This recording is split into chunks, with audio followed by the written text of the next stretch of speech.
elitismo, injustiça e falta de amor ao próximo. Essas são algumas das principais palavras-chave que rondaram a minha cabeça durante os últimos dias, em que eu me dediquei a observar o cenário nacional de Free Fire. Dias esses que foram compostos basicamente de horas e horas lendo e compilando centenas de comentários feitos pela comunidade, vendo entrevistas com jogadores e até mesmo lendo alguns artigos e estudos feitos por ONGs que se dedicam a proteger pessoas trans e relembrando algumas das ideias base e fundadoras das teorias de gênero, além do histórico de alguns influenciadores brasileiros desse meio. Porque, bom, de alguma forma, todas essas coisas estão intimamente ligadas com um dos maiores assuntos que rolaram no mundo dos games brasileiros na última semana e que dizem muito respeito ao futuro do Free Fire e dos esportes como um todo, como a gente conhece aqui no Brasil. Pra quem não sabe o que aconteceu, do meio pro final da semana passada, o mundo do Free Fire basicamente parou com a notícia de que o Bochecha, um jogador profissional e streamer, que tinha inclusive o contrato com a Garena, foi expulso do seu time, o Fluxo, perdeu o contrato de influenciador com a Garena, a publisher do jogo, e também com a Buia, a plataforma de stream. Depois de terem esse trechinho de live aqui, exposto pela influenciadora e modelo trans Má Pantaleão. Ô, Racha, Oi. Nobru comentando a foto de uma ruiva. Botou. Oi, Nobru. Quando foi ver, era uma ruiva de 3 pernas. Eu vi. A influenciadora, que já é famosa no meio trans, tanto pelo seu conteúdo de moda, quanto pelas constantes denúncias que ela faz em relação ao preconceito sofrido por ela e por outras pessoas no meio, apareceu muito chateada no story, dizendo que em meio a tudo que ela sofre, nem mesmo quando ela vai fazer uma amizade com alguém, ela tem sossego e acaba tendo que se deparar com esse tipo de piadinha. A Bochecha, frente a isso, se desesperou, postou stories dizendo que não era uma pessoa preconceituosa e que não teve intenção, e depois acabou tratando a coisa toda como um erro e pedindo desculpas, assim como o seu amigo Racha. O Nobru e o Serol, que são 2 amigos muito próximos do Bochecha e fundadores do time deles, o Fluxo, tiveram que tomar a decisão dificílima de demitir o amigo, o Bochecha, e também apareceram muito chateados em público, comentando a respeito do ocorrido. Mas apesar dessa comoção toda, parece que o consenso entre eles foi de que a coisa certa a se fazer era demitir o Bochecha e que isso era necessário, não só como uma medida de punição, como para o amadurecimento e a melhora dele como uma pessoa. Decisão essa que foi apoiada por diversas empresas e corroborada, não só a Garena e a Buia, como também, o Bradesco, Next, patrocinadores diversos. Mas apesar do consenso dos influenciadores e dos streamers, a opinião da fanbase, no geral, ficou muito dividida, com um monte de jogador e fã dos caras ficando extremamente descontente. E mesmo dentre os que consideravam o que o Bochecha fez um erro, ficou aquele sentimento de que a coisa foi exagerada e que aquilo teria sido uma injustiça. Alguns acusaram até a Má de ter feito aquilo em busca de fama, disseram que foi uma forçação de barra, e chegaram até a trazer posts antigos dela, nos quais ela tinha uma conduta meio racista, como exemplo de uma vez em que ela também errou e acabou sendo perdoada. Além, é claro, de um monte de ataque que os caras acabaram fazendo em massa nas fotos dela, e até algumas ameaças mais pesadas que acabaram aparecendo, de um pessoal um pouquinho mais exaltado. Tudo isso com o objetivo de fazer com que, de alguma forma, os influenciadores cedessem à pressão e ou perdoassem ou recontratassem o Bochecha. E o curioso é que mesmo dentre os fãs menos exaltados que reconheceram aquilo como um erro dele, ainda ficou esse sentimento de que alguma coisa estava errada, de que havia ali alguma injustiça. Isso é uma coisa que é muito normal de se ver dentro do mundo dos jogos. Essa espécie desse descompasso entre a opinião do público e da mídia, dos influenciadores. Não só no mundo dos jogos, como no mundo geek no geral. Especialmente aqui no Brasil, porque boa parte da informação a respeito desses tópicos costuma estar disponível só em inglês. E o pessoal, os criadores de conteúdo que trazem ela aqui para o Brasil, normalmente são pessoas que têm uma familiaridade com o idioma, trazem essas informações de lá de fora e são também muito mais influenciadas e estão muito mais imersas nessa cultura estrangeira e estão menos em contato e às vezes tem até uma certa distância, em alguns casos repulsa, à cultura que é própria aqui do nosso país.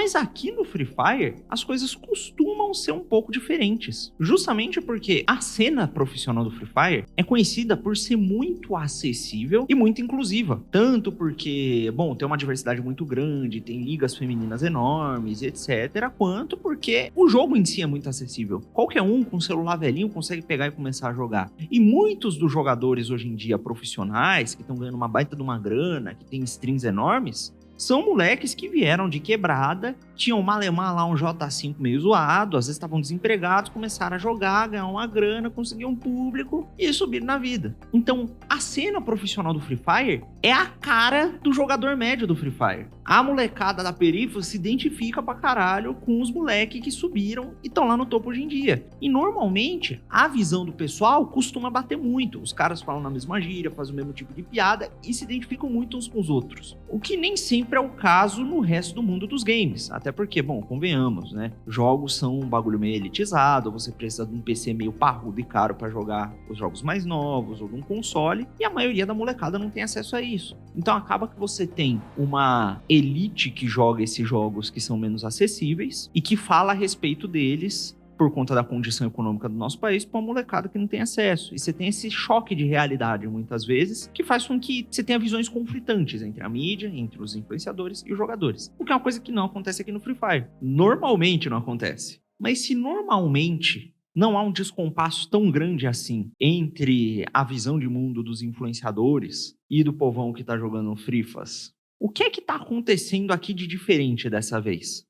Por que é que dessa vez a opinião e a impressão do público tá tão diferente do consenso da mídia e dos jogadores profissionais? E por mais que isso pareça uma coisa boba, eu lhe garanto que tem coisas muito mais profundas do que parece por trás disso e que dependendo de como a galera no geral entender e agir em relação ao que está acontecendo aqui agora, as coisas podem mudar para sempre de uma hora para outra na cena do Free Fire aqui no Brasil. Então, bom, vamos começar pelo começo, entendendo quem são as pessoas que estão envolvidas nessa pendenga, quem é o Bochecha, de onde é que ele veio, de onde é que veio a ideia do fluxo, quem é a Má, e cavar com um pouquinho mais de detalhe o que rolou nessa pendenga toda. Pedro Henrique Bochecha Lopes, um rapazote de 23 anos, nascido em Santa Cruz do Capibaribe, lá em Pernambuco. Um dos poucos jogadores nordestinos na cena profissional do Free Fire. E também um dos mais bem-sucedidos, pelo menos até rolar essa treta toda, né? Convenhamos. Bochecha começou a jogar Free Fire bem no comecinho, quando ele tinha uns 18, 19 anos. Na época, ele fazia faculdade de engenharia, até que sua namorada apresentou o jogo pra ele, ele começou a jogar, começou a viciar, passou a matar a aula pra ir no shopping, pegar o Wi-Fi e ficar jogando o jogo, e naturalmente, como todo mundo que se dedica tanto assim a um game quando o jogo tá começando, ele começou a conseguir uma certa vantagem sobre seus competidores. Na época, ele disse ter ficado muito encantado com o jogo, por exemplo, justamente porque ele parecia uma versão mobile que todo mundo podia jogar do PUBG, que era um jogo que ele já tinha visto rodando nos PC mais parrudo dos amigos dele que tinha um pouco mais de condição. Enfim, depois de muito matar aula, jogar o joguinho, bater papo no Discord com a galera e organizar campeonato, o Bochecha começou a ganhar uma certa relevância ali no meio do Free Fire que tava começando a se estabelecer. Daí ele começou a jogar melhor, deu umas mitadas, o pessoal sugeriu que ele abrisse umas lives, ele começou a streamar, ganhar um público, ganhar uma grana e de repente ele falou, epa, esse negócio de joguinho aqui tá dando bom. E ao mesmo tempo que o negócio do joguinho tava dando bom, estudar concretagem virado depois de passar a madrugada inteira puxando capa de qualidade, tava começando a ficar mais difícil. E ele falou,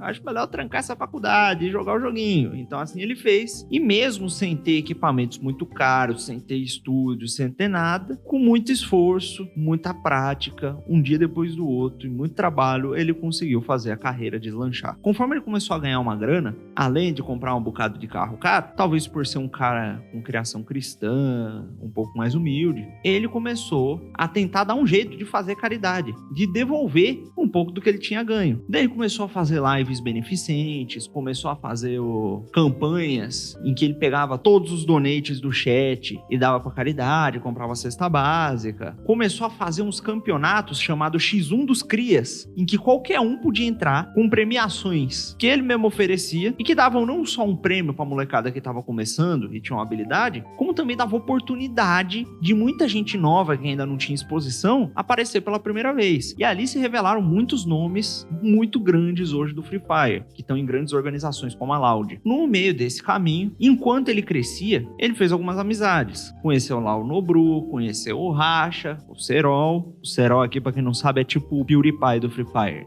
O cara é tipo muito grande, muito mesmo. Enfim. E aí o Serol junto com o Nobru fundaram um time chamado Fluxo, que era um time com a proposta de ser o time com a cara deles, com o jeito deles. Um time que era a cara do jogador de Free Fire. Eram os moleques que vieram da perifa, que vieram do nada, que subiram com o próprio esforço, etc, etc. Aquela história que eu já contei aqui pra vocês. E dentre os convidados para participar do time, tava lá o Bochecha. Enfim, sabendo agora quem é o Bochecha, com a história muito porcamente resumida, de onde é que veio o Fluxo, como é que os caras se conheceram, etc, etc. A gente tem que saber quem é a tal da Má Pantaleão também, que é uma outra personagem importantíssima dos ocorridos aqui, né? Tá no centro da coisa toda. A Má é uma influencer de moda que começou fazendo conteúdo com dica de maquiagem, de vestuário e esse tipo de coisa. Além, é claro, de documentar seu dia a dia e fazer aquele conteúdo de lifestyle. Ela ganhou muita proeminência nesse meio e no meio trans. Hoje em dia é integrante da Mansão das POCs, que, bom, é uma mansão de POCs, né? De pessoal LGBT, etc. Enfim, é um nome autoexplicativo. E que além de produzir bastante entretenimento e conteúdo de moda e lifestyle, também ganhou muita proeminência por denunciar abusos que acontecem constantemente com pessoas trans e trazer uma certa conscientização a respeito desses assuntos. Enfim, dito isso, vamos agora à realidade do que rolou aqui, né? Quando a história da Má fez uma espécie de uma intersecção com a história do nosso amigo Bochecha. E aqui eu vou descrever com detalhes certas coisas que parecem ser meio óbvias, mas confia em mim, eu preciso descrever mesmo as coisas óbvias de forma bem detalhada pra gente entender completamente o que tá acontecendo aqui, não falta nada, show? Enfim, então vamos lá. O Nobru comentou nas fotos da Má Pantaleão, a influenciadora trans. Nobru é muito provavelmente um cara hétero. E aqui, a gente vai presumir que ele é aquele tipo de hétero que por um motivo ou por outro costuma ter preferência por mulheres cisgênero, não são trans. Isso não necessariamente tá ligado a algum preconceito. Às vezes, sei lá, o cara enxerga no relacionamento uma forma de conhecer uma pessoa com a qual ele vai ter filhos, constituir família, etc, etc. Ele quer ter os próprios filhos biológicos dele. E aí faz sentido que uma pessoa que pense assim tenha interesse em pessoas, em mulheres cis, e não em mulheres trans. Enfim, seja lá qual for o motivo, vamos colocar essa presunção aqui. E não necessariamente ele precisa se atrair pela Má Pantaleão pra elogiar uma foto dela, né? Ele pode ter só elogiado porque, sei lá, é um amigo elogiando a foto da mulher. Enfim. Mas aí o Bochecha, muito brincalhão, olhou aquilo e pensou, Nobru é um cara hétero, provavelmente se atrai por mulheres cis, comentou a foto de uma pessoa trans, vou fingir que ele se enganou e zoar ele aqui pra constranger. E aí veio aquela piada que causou toda a discórdia. Aqui é evidente que a intenção do Bochecha muito provavelmente era zoar o Nobru e não zoar a coitada da Má Pantaleão, tanto é que ele nem mencionou o nome dela. E a piada em si não estaria nem no fato do cara, sei lá, se atrair de fato por algum motivo por pessoas trans. Porque ele poderia muito bem se sentir atraído, não teria problema algum. Mas a piada aqui estaria no fato dele ter supostamente se enganado e os caras estarem zoando ele. Teve um caso parecido que aconteceu na minha vida pessoal. Eu tenho um amigo chamado Pedro, que ele, na adolescência, ele tinha o cabelo bem grande. Ele era metaleiro, ambos éramos. E aí uma vez ele tava num transporte público, um cara viu ele de costas, achou que ele era uma moça, e veio lá de longe gritando, Catarina! Dando tapa nas costas dele. Ele virou, olhou pra cara dele, o homem viu que ele não era Catarina coisíssima nenhuma, ficou todo constrangido, e o meu amigo Pedro começou a rir. E aí, desde então, a gente zoou o coitado do Pedro, chamando ele de Catarina. Por quê? A gente tá zoando a aparência dele? Não, é a confusão que é engraçada, entendeu? E aí, aqui no caso, o Bochecha inventou uma espécie de uma confusão também com o negócio, com a interação do Nobru com a Má. Obviamente aqui a coisa é mais grave porque, bom, no caso do Pedro, não é uma piada que envolva a identidade de gênero dele. E aqui no caso eu imagino que o problema não esteja necessariamente no fato dele estar zoando o Nobru, mas sim porque quando ele foi zoar o Nobru, ele usou um linguajar meio inapropriado, para dizer o mínimo, para descrever a Má, que foi aquele negócio da ruiva de 3 pernas. E pra completar, ainda veio o outro amigo dele lá, o Racha, insinuar que ela era um homem. E independente do fato dele tê-la mencionado ou não, a gente tem que lembrar aqui de que a gente tá lidando com pessoas reais, e que pra Má, provavelmente a identidade de gênero dela é uma coisa que a define, né? É uma pessoa que se dedica a expor abusos que acontecem com pessoas como ela. Então, esse negócio é uma coisa que deve pegar muito no emocional dela. E quando ela ouve uma pessoa caçoando dessa identidade de gênero dela, aplicando esses estereótipos, não deve ser um negócio confortável emocionalmente. Então, ela ficou muitíssimo ofendida e fez o que fez. Mesmo que a intenção do Bochecha não fosse zoar a Má ou ofendê-la, na hora de brincar com o amigo dele, o Nobru, ele usou o linguajar errado e acabou fazendo isso aí. Mas ele fez isso porque ele é um preconceituoso safado? Como é que uma palavra pode soar tão inofensiva para o Bochecha, a ponto de ser engraçada, e ser um negócio tão pesado para a Má, né? Qual é o mecanismo que acontece aqui? Por que isso rolou? Eu sei que isso novamente parece uma coisa óbvia, mas a gente tem que explicar para o resto do raciocínio fazer sentido. Então vamos fazer um exercício dialético e tentar olhar as coisas primeiro, da perspectiva do Bochecha, de como é que seria possível ele dizer isso sem ter preconceito algum, e depois da perspectiva da Má. Vamos lá. A gente tá falando aqui de uma interação entre pessoas públicas. Pessoas públicas que estão reproduzindo um discurso em público. Não se faz discurso sem um negócio chamado linguagem. E não se diz nada, linguisticamente, sem usar palavras. Né? É uma coisa óbvia. E palavras são nada mais, nada menos do que símbolos, signos. Ou seja, são signos porque elas significam alguma coisa, tem algum significado. E mesmo palavras tendo significados, dependendo do contexto, elas podem se referir a coisas diferentes. Então, por exemplo, quando eu falo xícara, você sabe que eu tô falando de um objeto, que é como se fosse um baldinho que armazena líquidos e tem uma haste. Quando eu levanto a minha mão e falo a xícara, você sabe que eu estou falando dessa xícara. Ou você pode ser muito chato e querer dizer que isso aqui é uma caneca. Quando eu digo lata, você imagina que eu posso estar falando da substância, né, do metal da lata, né, de um latão. Você pode imaginar uma lata genérica, né, uma lata de coca, uma lata... Mas quando eu pego, por exemplo, esta lata de energético e falo a lata, você sabe que eu estou me referindo a esta lata de energética em específico. Ou seja, o referente é esta lata. Você sabe que a palavra lata significa alguma coisa, que ela tem um significado, mas aqui no caso, quando eu aponto para a lata de Monster e falo essa lata, você sabe que a palavra lata se refere a este objeto que existe na realidade. Da mesma forma, eu poderia continuar usando a palavra lata, apontando para essa outra lata, e você ia saber que eu estou me referindo a outra coisa, a uma lata de Red Bull, não a uma lata de Monster. E você sabe também, baseado nisso, que eu não estou dormindo muito bem, né? Coisa tá difícil. Enfim. Agora chega de latas e canecas e de privação de sono. Depois de terminar de gravar esse vídeo aqui eu vou dormir. Por que eu tô falando disso? Porque o centro da confusão, do conflito que aconteceu aqui, tá em uma palavra, na palavra mulher. E num negócio que vem associado a essa palavra hoje em dia, que é um troço chamado gênero. Mulher é uma palavra, um signo, que tem um significado. E aqui fica claro que quando o Bochecha e o Racha estão utilizando-se da palavra mulher, que eles estão usando essa palavra para se referir a um significado muito específico. Eles estão se referindo a seres humanos do sexo feminino. É aquela pessoa que nasceu com a genitália específica, com um cromossomo específico, etc, etc, etc. E é compreensível que eles usem essa palavra para se referir a esse significado, não porque eles sejam, sei lá, preconceituosos, transfóbicos, malucos, que odeiam pessoas trans ou não binários, porque eles são tradicionalistas, extremistas, religiosos, malditos ou alguma coisa que o valha. Na verdade, mesmo de algumas perspectivas mais desconstruídas, você pode utilizar essa definição de mulher, que seria considerada transfóbica no contexto em que a gente está tratando. Porque, por exemplo, a gente passou por um processo nos últimos anos da desconstrução dos papéis de gênero. Veio um negócio chamado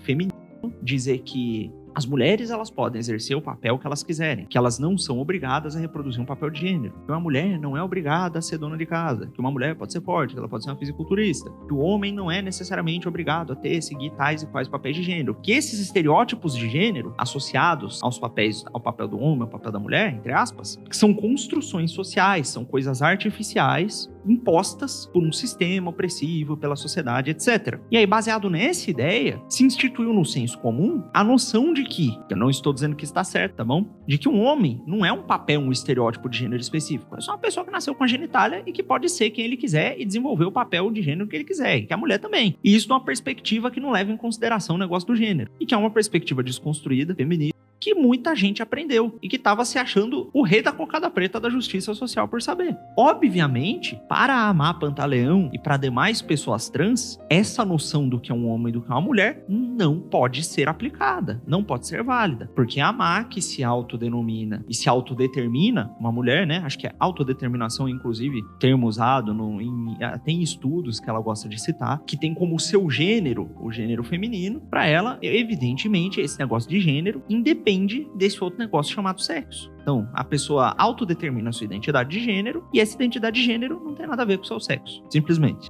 É uma coisa que a própria pessoa decide que só ela pode declamar e que ela se torna a partir do momento que ela declama. Seguindo esse raciocínio, você tem a admissão do pessoal, sei lá, gênero fluido, que num dia a pessoa diz eu sou uma mulher, no outro dia ela diz eu sou um homem, no outro dia ela diz eu sou um outro negócio. Enfim, a pessoa autodeclara seu gênero de acordo com como ela se sente consigo mesma. Ou seja, aqui a gente vê que são duas noções completamente diferentes. E dá pra entender que mesmo uma pessoa que não seja preconceituosa, simplesmente porque ela não conhece esses paranauê do gênero, diria uma coisa dessa na maior inocência sem querer ofender ninguém. É uma coisa perfeitamente plausível. Até porque, se a gente for ver bem, as ideias e movimentos propriamente femininos existem enquanto movimentos mesmo desde 1900. E a ideia de que a família e a estrutura patriarcal são sistemas de opressão e são, sei lá, a origem da opressão em si, que é do homem que toma a mulher como propriedade, a oprime, e daí se gera a propriedade, se gera o Estado, e são ideias que existem desde lá de 1884, quando Engels publicou um livro chamado A Origem da Família e da Propriedade Privada, que apesar de ter o Engels como autor declarado, é um livro que ele mesmo diz que foi desenvolvido em cima das ideias que o Marx desenvolveu ao fim da sua vida. Ou seja, são ideias que estão há literalmente séculos flutuando aí na nossa cultura, tanto como ideias em círculos acadêmicos, quanto como movimentos sociais propriamente ditos, e que já tiveram tempo de penetrar no senso comum há muito tempo. E agora, essas ideias de gênero, e especificamente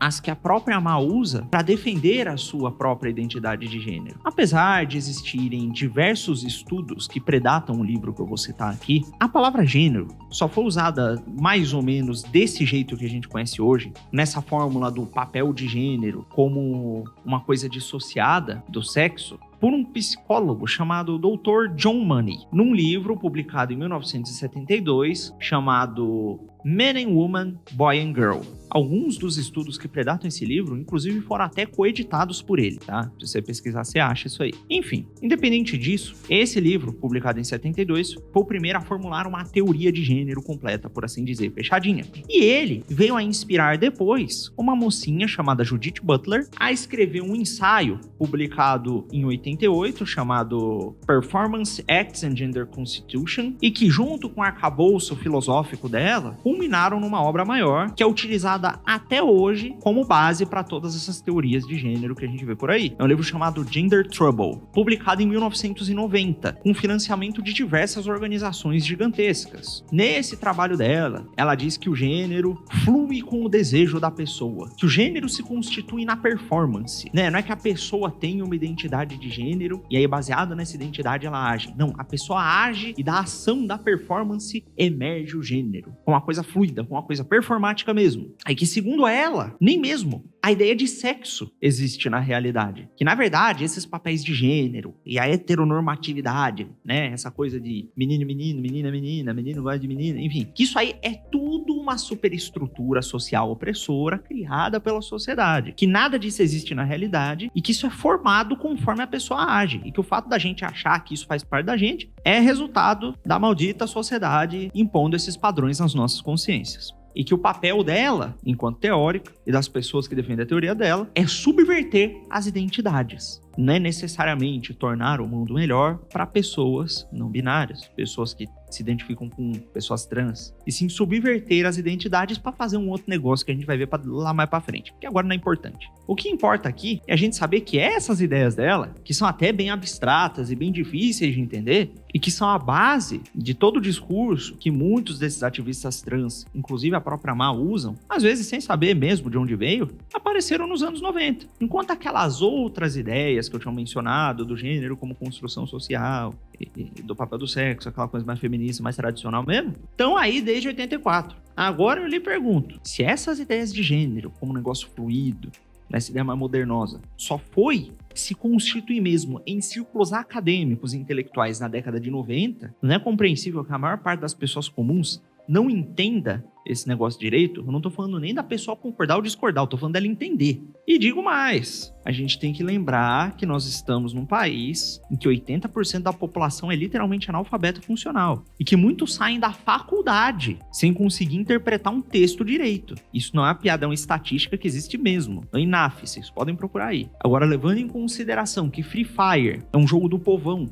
é um jogo conhecido por ser muito acessível pra gente de todo tipo, pra gente inclusive que tem menos condições, que às vezes tem uma educação mais precária. Não é compreensível que dentro desta comunidade do Free Fire, mesmo dentro dos jogadores profissionais, que as pessoas não tenham a mínima noção de como é que funcionam essas ideias de gênero, de quais são os termos apropriados, do que é certo ou não é de se dizer. E não dá pra ter uma boa fé que o pessoal de fato não é preconceituoso, especialmente quando a gente leva em consideração que o Free Fire é justamente elogiado pela sua inclusividade, até com minorias que são ditas discriminadas. E ainda digo mais, o Bochecha, o Serol, o Nobru, todo esse pessoal só tem a audiência que tem, não só porque eles jogam muito bem, porque eles jogam, são muito talentosos, mas porque eles são carismáticos e a molecada se identifica com eles. Porque eles são tipo gente como a gente, sabe? Olhando do ponto de vista deles, que provavelmente não tem tanta noção dessas ideias. Imagina que você vê lá o seu ídolo, que é gente como você, que fala na mesma gíria que você que tem boa parte, um conhecimento, nível de conhecimento parecido com o seu, é que você tá lá assistindo, o cara tá fazendo uma piada que você considera inofensiva, que não parece preconceituosa, e que do nada vem uma pessoa de fora, no caso a Má, uma pessoa que fala difícil, que já participou de reality show, que você olha lá no Instagram dela, que tá sendo convidada para São Paulo Fashion Week, uma pessoa que parece vir da elite, por mais que não seja, essa é a impressão que dá. E ela chega falando que essa piada que pra você, que você nem entende por que tem alguma coisa de errado a princípio, é um negócio preconceituoso, que o cara que você conhece, o Bochecha, o cara que você viu ajudando os outros, fazendo caridade, fazendo X1 dos crias, etc. Vem essa pessoa, fala que esse cara é um preconceituoso por conta de umas ideias que você mal entende direito, e aí por conta disso, os amigos do cara são obrigados a demiti-lo do time dele, ele perde patrocínio, contrato, e parece que o cara tá voltando da estaca zero. Dá pra entender por que essa molecada ficou tão indignada, e dá pra entender, inclusive, por que eles não precisam nem ser preconceituosos pra terem ficado indignados. Eu acho que dá. Ainda mais quando a gente leva em consideração que essas ideias financiadas e desenvolvidas por essas pessoas que vêm lá dos estrangeiros, junto com todo esse linguajar que não tá na nossa cultura, por assim dizer, parecem se impor sobre algumas crenças que a gente já tem aqui no Brasil, que essa molecada já entende e que também abarcam o respeito não só a essas minorias, como a todos os seres humanos. E a gente vai ver isso aqui um pouquinho mais lá pra frente. Tanto é que, quando você vai olhar as declarações do próprio Bochecha, sem estar se vitimizando, só sendo sincero, ele explicando por que ele não vai abrir a live dele mais, etc, etc, vai ficar um tempo tentando aprender, ele disse que pra ele é um tempo de aprendizado, que ele não sabe o que ele pode dizer ou não, o que vai ser encarado como preconceituoso ou não. Dá pra ver que o cara não entende. E dá pra entender porque que, deste ponto de vista, olhando por essa ótica, não me parece que essa demissão, que essa porrada que o maluco levou, não toma ares de um elitismo tremendo? Porque dessa perspectiva, é isso que isso é mesmo. Uma pessoa pegando as ideias abstratas, que ninguém nem entende, que o coitado do Serol, quando vai explicar, não consegue nem dizer direito, e utilizando elas como um porrete pra bater nos outros. Ainda mais adicionando o fato de que a mina não foi mencionada diretamente, etc, etc, etc. Dá pra entender por que a comunidade ficou tão chateada. Agora, mudando a ótica, olhando pelo ponto de vista da Má. Imagina que você tá a vida toda imersa nesse negócio, nessa coisa do gênero, denunciando maus tratos a pessoas trans, vendo estatística de número de trans mortos aumentando. Que assim, a gente tá no Brasil, o Brasil já é um país violento. É um país em que 0,2% da população perdeu a vida violentamente ano passado. E aí você olha para as estatísticas de pessoas trans que perderam a vida violentamente, e você vê que 2% da população trans é um número absurdo. Aí imagina a Má, que tá imersa nisso o tempo inteiro. E o negócio de gênero é o beabá dela, não sei o quê. E de repente ela se vê sendo mencionada, mesmo que indiretamente, por uma piada dessas. Dá pra entender, você, moleque que tá indignado, por que ela ficou tão chateada. Você ainda pode me dizer,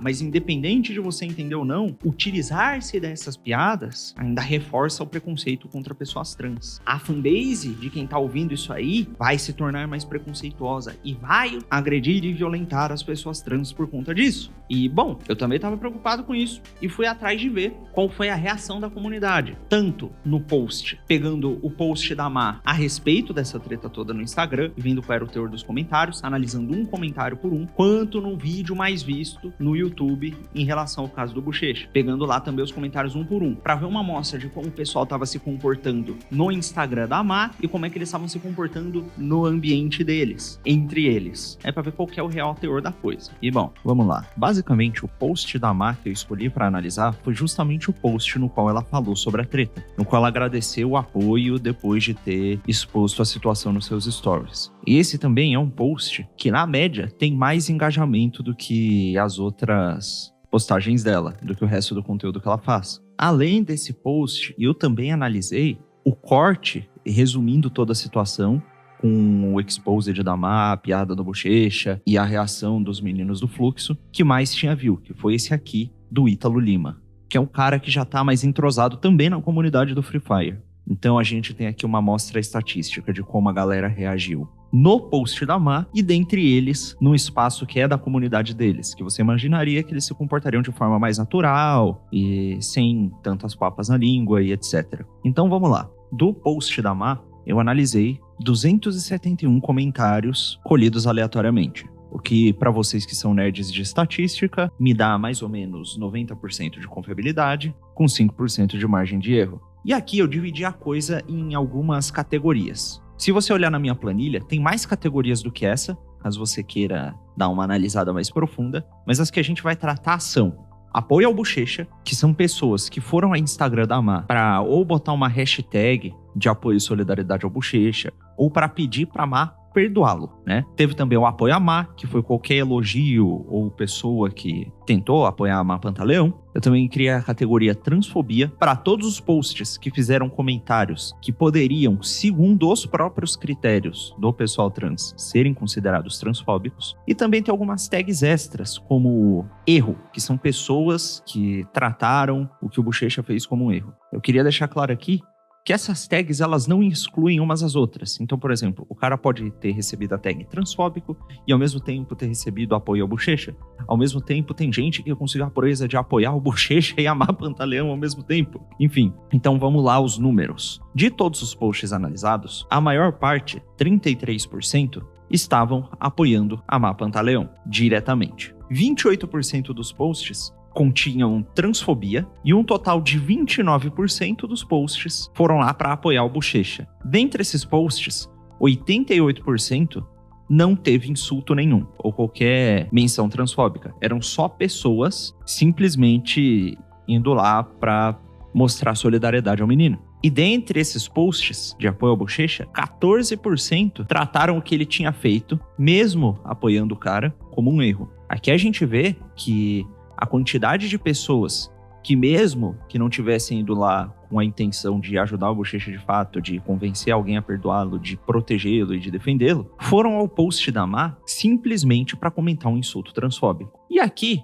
eu noto um padrão. Esses insultos que apareceram lá, em sua maioria, eram basicamente reproduções de uma versão mais pesada da piada que, entre aspas, que o Bochecha fez no vídeo dele. E baseado nos outros dados que a gente vai ver daqui a pouco, me parece mesmo que isso aqui não foi tanto uma tentativa de aliviar as coisas pro Bochecha, não era necessariamente uma manifestação de crenças transfóbicas reais, mas mais uma forma de praticar uma vingancinha e encher o saco da Má porque ela tinha prejudicado o ídolo dos caras. Isso fica evidente quando a gente vai olhar os comentários lá no corte do Ítalo. Lá, 66% das pessoas apoiaram o Bochecha.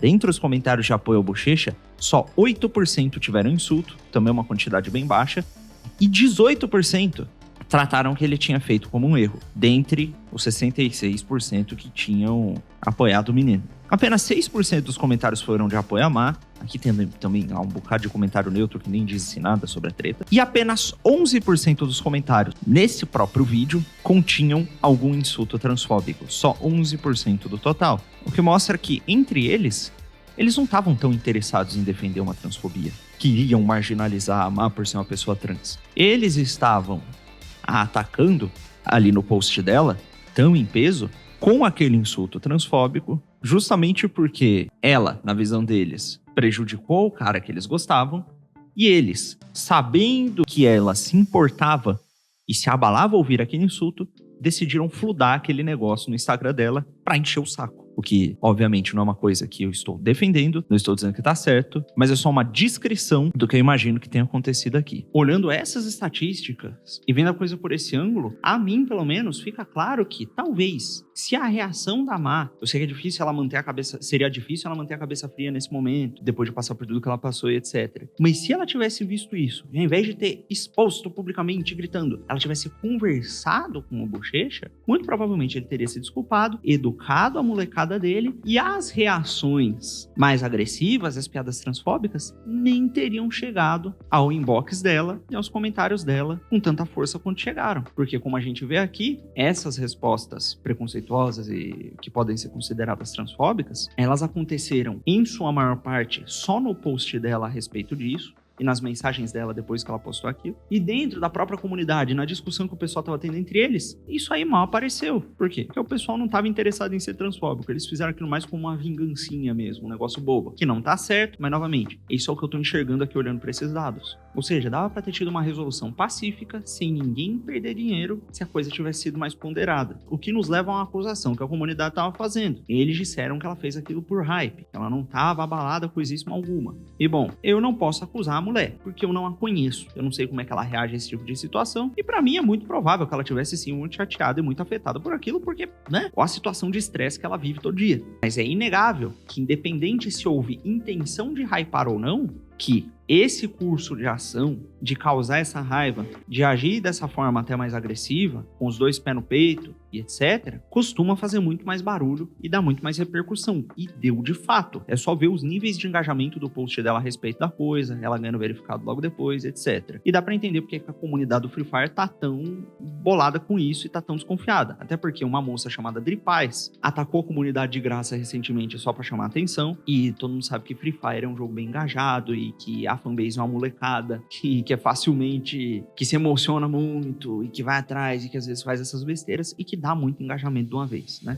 Enfim, tanto pra bem quanto pra mal. Ou seja, dentro dos círculos que curtem o jogo de fato, aquele tipo de pensamento não é promulgado com tanta força. O Bochecha fez aquela piada, a coisa passou despercebida, ninguém ligou muito para aquilo, e eles se inflamaram e começaram de fato a reproduzir com mais força uma piada que é pela galera do meio considerada transfóbica, depois da reação inflamatória da própria Má Pantaleão. O que parece, pelo menos a mim, olhando para esses dados, que não necessariamente fez a molecada se tornar menos transfóbica, mas sim pegar mais raiva de uma pessoa que tá dia e noite lutando pelos direitos trans. Não me parece que, do ponto de vista da conscientização, que isso foi uma coisa lá muito produtiva. Ou se foi, parece que poderia ter sido mais produtivo se tivesse sido feito de outro jeito. Até porque eles tinham ali no meio deles o Nobru, que era uma pessoa que aparentava ser amigo da Má, ela poderia ter falado com ele, e eles poderiam ter tido sim essa conversa. A piada poderia ter sido reconhecida como um erro,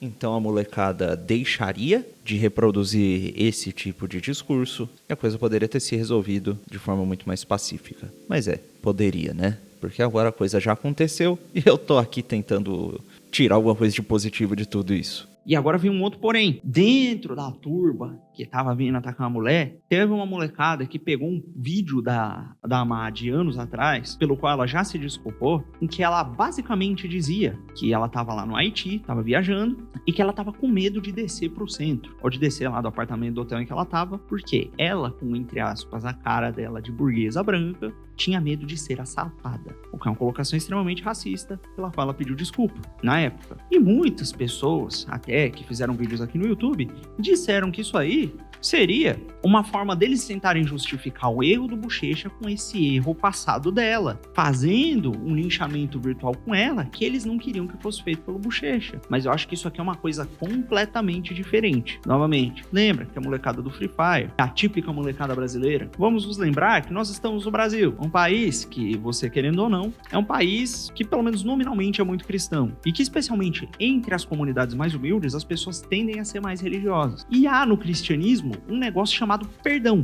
e não só um negócio chamado perdão. Tem uma parábola que nosso Senhor Jesus Cristo conta para os apóstolos, na qual basicamente um rei Um senhor perdoa as dívidas de diversos dos seus súditos, né? Perdoa as dívidas que eles têm para com ele. E aí depois ele tá lá andando pela rua e vê uma das pessoas que teve a dívida perdoada esganando uma pessoa que estava o devendo. Ou seja, o senhor perdoa a dívida de um cara e quando tá andando vê esse mesmo cara sendo violento e esganando uma outra pessoa para cobrar a dívida dela. Aí o senhor fala: ô Cacilda, eu perdoei tua dívida pra você não perdoar do próximo? Pra ficar esganando os outros? Então esteja desperdoado. Vou cobrar sua dívida e vou cobrar mais. Se lascou. É porque nosso Senhor Jesus Cristo explica isso de forma muito mais eloquente, né? Enfim, e esse é o princípio do perdão, que você é perdoado pelas suas falhas, e quando você é perdoado pelas suas falhas, porque você sabe que você é um ser humano falho, você adquire essa consciência, né? Ou seja, você sabe que você é falho, perdoam as suas falhas mesmo, sem você merecer, porque você é um ser humano, né, e tal, o ser humano é meio zoado. Por conta de você ser perdoado, não pelas pessoas no geral, mas aqui no caso é por você ser perdoado pelo seu Senhor, né, aqui é uma alusão a Deus, né, que Deus vai lá e perdoa o ser humano pelo pecado dele, mesmo ele não merecendo, e porque você é perdoado pelos seus pecados, você tem o dever, então, de, deslumbrado com esse perdão não merecido, olhar para o próximo com boa vontade e perdoá-lo também, porque você sabe que você, sem merecer, está sendo perdoado, logo, você tem que olhar para o próximo com a mesma caridade com a qual Deus te olha, ou seja, lá quem te perdoa, te olha, e perdoá-lo também. É disso que eu acho que esse pessoal tá falando, né? Tá falando de amor ao próximo, né? Tá falando aqui, o argumento, né? Por assim dizer, que o pessoal não conseguiu expressar bem e que eu acho que é o que eles estavam querendo dizer é que, olha, se você foi perdoada no passado pela piada racista, é do seu dever, então, olhar para a piada preconceituosa que o nosso amigo Bochecha fez sem querer e perdoá-lo também. Se você não faz isso, bom, você não merece o perdão que você recebeu e Deus há de compensar isso, ou aqui na vida, ou na vida eterna depois. Pelo menos é isso que eu enxergo da perspectiva cristã aqui. E já que a gente falou da perspectiva cristã, não tem como não entrar em mais um assunto que também concerne essa coisa do amor ao próximo, que é um puxão de orelha que eu tenho que dar no pessoal que tá comentando a respeito disso. Não adianta você cobrar perdão e você cobrar amor ao próximo quando você mesmo não está agindo de acordo com esses mesmos princípios. Quando você não olha para o seu próprio umbigo e para os seus pecados antes de olhar para os do próximo. Também tem uma parábola a respeito disso no Novo Testamento, né? Tira a trave do teu olho antes de se preocupar com o cisco no olho do teu irmão, enfim, é aquela lá. E por que eu tô falando isso? Porque muitas pessoas vieram se usar de sua fé como um porrete para bater na má pantaleão, por conta dela ser uma pessoa trans, argumentando que Deus fez o homem, a mulher, etc, etc. Já a gente vai entrar nesse pormenor aí. Mas antes eu gostaria de lembrar-lhes de algumas coisas. Jesus morreu na cruz por todas as pessoas. Ele morreu na cruz justamente para que as pessoas pudessem se livrar e se arrepender de seus pecados, correto? Isso inclui todas as pessoas, mesmo o amiguinho que possui uma conduta diferente da conduta que você aprova. E mesmo o amiguinho que age de maneira contrária aos próprios ensinamentos do Cristo. Cristo morreu justamente para que os piores dos pecadores pudessem ser perdoados, caso eles busquem o perdão e se arrependam e tal. E a gente tem que lembrar de uma outra coisa também. É inegável, como eu citei nas estatísticas anteriormente, que pessoas trans, de fato, sofrem um bocado, de que elas têm uma taxa de assassinatos que proporcionalmente é muito mais alta do que o resto da população. Vira e mexe tem manchete de crimes horrorosos que acontecem contra essas pessoas e que são mais ou menos abafadas. Mesmo que você discorde da visão que elas têm a respeito delas mesmas, desse negócio do gênero, é inegável que essas são pessoas sofrendo, mesmo que elas estejam em pecado, e mesmo que você ache até que por motivos ideológicos essas pessoas sejam inimigas, enfim, mesmo que você ache tudo isso, e que no momento, por ela se opor a um influenciador que você gosta e fazer o ser banido, ser inimigo, que Jesus Cristo também manda você amar os seus inimigos. E além disso, antes de sair denunciando o pecado dos outros, você tem que conhecer por que os pecados são pecados. Vamos recapitular aqui um pouquinho. Vamos lá. Você considera que Deus criou o homem e a mulher, correto? Que Deus criou o homem e a mulher para eles viverem em comunhão. E que Deus criou, inclusive, os desejos libidinosos e os atos libidinosos. Para quê? Para que o homem e a mulher pudessem se unir em uma só carne dentro de um matrimônio e constituir família. Para quê? Para ter filhinho. E esses filhinhos servem para quê? O que o homem e a mulher tem que fazer com esses filhinhos? Não é criar para ele entrar numa boa faculdade e ficar rico. É criar direitinho para eles aprenderem a fazer as coisas certo e irem para o céu. Esse é o único expresso propósito de toda a criação divina e do sacrifício do Cristo. Fazer você ter uma chance de se salvar. salvar, correto? Então, baseado nisso aí, se torna pecado você fazer atos libidinosos que estejam fora do matrimônio. Você se estimular libidinosamente só por prazer e não por motivos reprodutivos. Todas essas coisas se tornam pecados. Então, você aí que aponta um amiguinho gay e fica falando, esse cara tá pecando, tá agindo de acordo, não tá agindo de acordo com a igreja, saiba que se ele está pecando, você, quando descabela o palhaço ou fica querendo coçar o seu negocinho na negocinha da sua amiguinha sem estar casado, está cometendo um pecado da mesmíssima natureza. Então, se, dados esses critérios, uma pessoa trans peca por conta dessas condutas libidinosas, você também peca, com pecados da mesmíssima natureza. Então não vá discriminar os outros por um pecado muito parecido com o que o Senhor também tem, tá bom? E se você quer que pessoas com outras sexualidades, pessoas não binárias, pessoas trans, se convertam, e etc, etc, etc, você não vai conseguir fazer isso sendo um Zé Ruela e chamando a amiguinha de vacalo de 3 pernas e coisas desse gênero. Você vai conseguir isso, sabe como? Rezando por essa pessoa, cuidando você dos seus próprios pecados, sendo um exemplo de um bom cristão, enquanto você é um exemplo de um bom cristão, ajudando os amiguinhos, mesmo os amiguinhos que tenham uma conduta libidinosa diferente da sua, da qual você e o próprio Deus também desaprovam. É assim que se converte os outros. Rezando. Rezar é importante. Sério, reza. E eu digo isso não porque eu quero ser chato, não porque eu quero ser militante, não porque eu quero ser politicamente correto, não porque eu quero agradar os lacradores, mas porque eu quero agradar o próprio Deus. Eu estou tentando agradar o nosso Senhor JC. Eu estou tentando amar o próximo como Ele me ama. E por amor a Ele. É só isso que eu estou tentando fazer, este vídeo inteiro, inclusive. E é justamente porque eu estou fazendo isso que eu tenho que dar um outro alerta a respeito das ideias que rondam esse discurso de identidade de gênero. E aqui é muito importante separar as ideias das pessoas, porque, sim, a luta das pessoas trans por direitos básicos, por não serem agredidas, por não serem assassinadas, é uma luta muitíssimo digna. Inclusive, se você acredita que essas pessoas estão em pecado, a última coisa que você quer é que elas sejam assassinadas em pecado, né? Você quer que elas deem tempo delas de se converterem antes delas morrerem de causas naturais, obviamente, né? Enfim. As pessoas terem suas próprias sexualidades, sentirem atração por tal ou qual pessoa, se sentirem de determinado gênero, etc., é um negócio que, per se, também não tem problema. Até porque todas essas pessoas, com todas essas, entre aspas, naturezas diversas, podem estar em perfeita comunhão com a igreja, vivendo o celibato. Mas existe um negócio que é terrivelmente problemático. Lembra que eu falei, quando eu estava falando das origens dessas ideias, que a ideia de gênero, a teoria da identidade de gênero ser separada do sexo, foi criada por um cara chamado Dr. John Money? Então, esse John Money formulou esta teoria e a aplicou num experimento pela primeira vez, com a seguinte tese. A tese de que ninguém nasce com um gênero, que os papéis de gênero são impostos pela sociedade. E segundo a teoria dele, se você criasse, por exemplo, um menininho cis, como se fosse uma menininha, ele cresceria com os hábitos de uma menininha, que a sociedade acredita ser os hábitos de uma menina. E baseado nisso, ele forçou em um experimento de um menino que tinha nascido com um problema na genitália, a genitália foi cauterizada sem querer durante a circuncisão, enfim, deu um problema, os pais levaram esse filho deles pro Dr. John Money.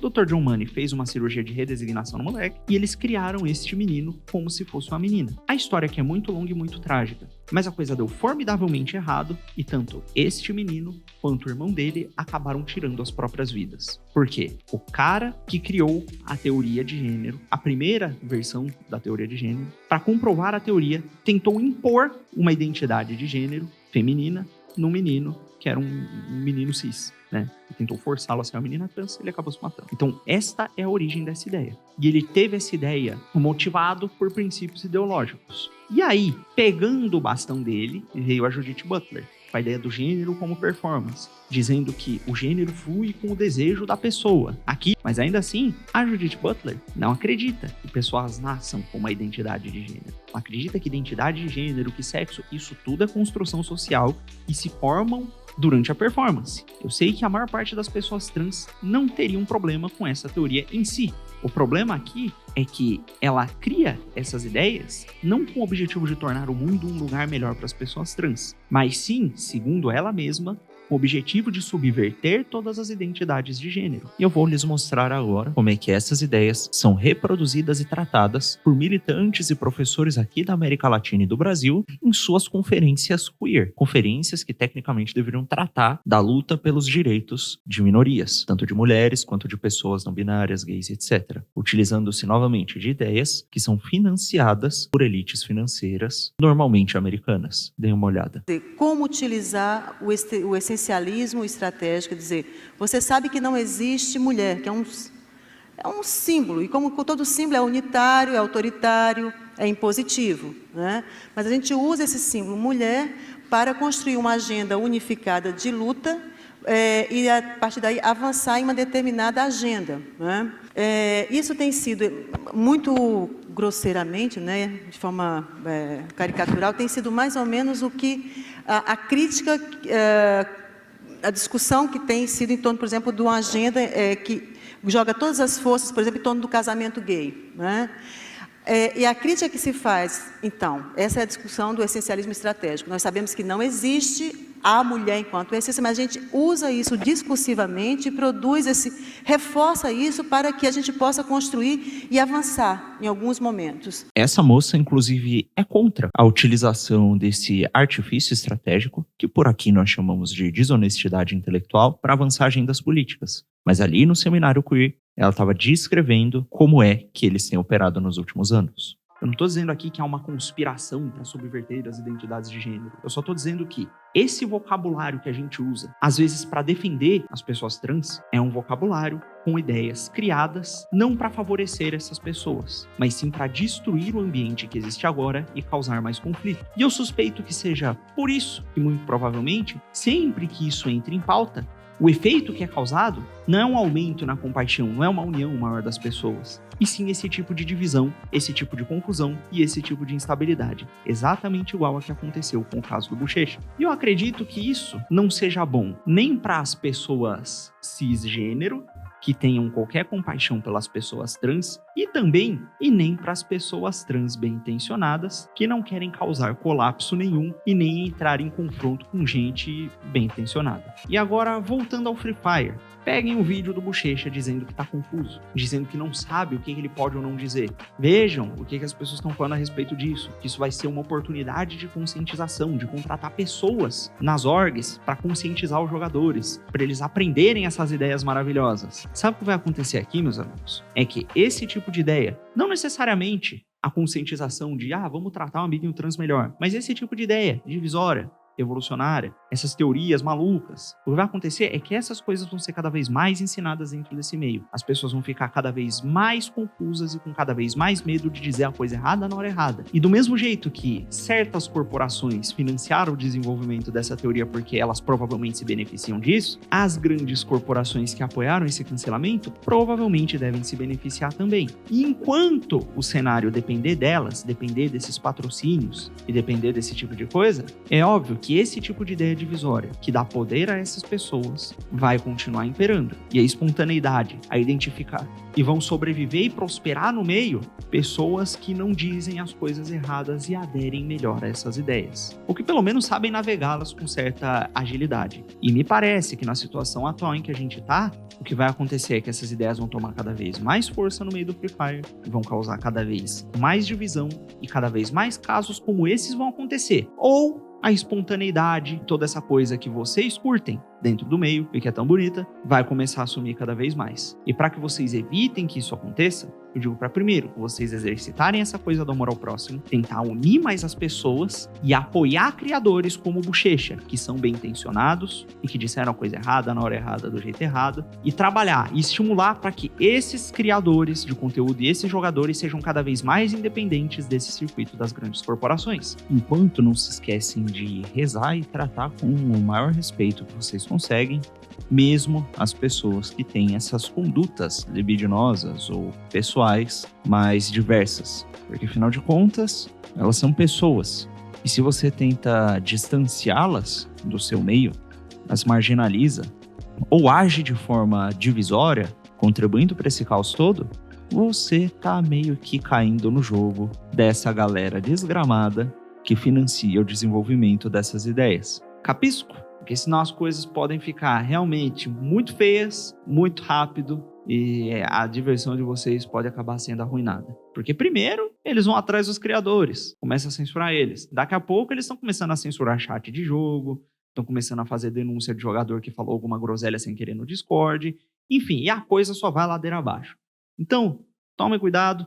E, bom, se der errado, depois não vem me dizer que eu não avisei, tá bom? É isso aí, pessoal. E lembrando, nada disso, novamente, te dá direito de encher o saco de ativista, de encher o saco de pessoa trans, que muitas vezes essas pessoas reproduzem essas ideias sem nem saber de onde elas vieram e quais os resultados elas causam. Eu acredito realmente que a maior parte das pessoas sejam bem intencionadas. Enfim, caso você tenha gostado desse vídeo, eu recomendo que você assista ele de novo, caso seja a sua primeira vez assistindo ele, porque eu sei que tem muita coisa para digerir aqui, tem muita informação para ir atrás e conferir. Enfim, assista lentamente, refletindo sobre as paradas que eu falei aqui. E caso seja a sua segunda vez você esteja chegando aqui de novo, por favor, deixe seu like, se inscreva e apoie o canal, porque é evidente que nenhuma grande corporação vai financiar esse meu trabalho aqui enquanto eu estiver falando essas coisas. Enfim, muito obrigado por acompanhar até aqui, compartilhe esse vídeo com seus amigos e etc, etc, etc. Deixe seu like, se inscreva, faz aquelas coisas, comenta aí o que você acha. E tomem cuidado com o linguajar nos comentários, tá bom? Eu já tô tratando de temas muito sensíveis aqui, eu quero evitar que a censura pegue no pé da gente. Show? Valeu, pessoal. Até a próxima.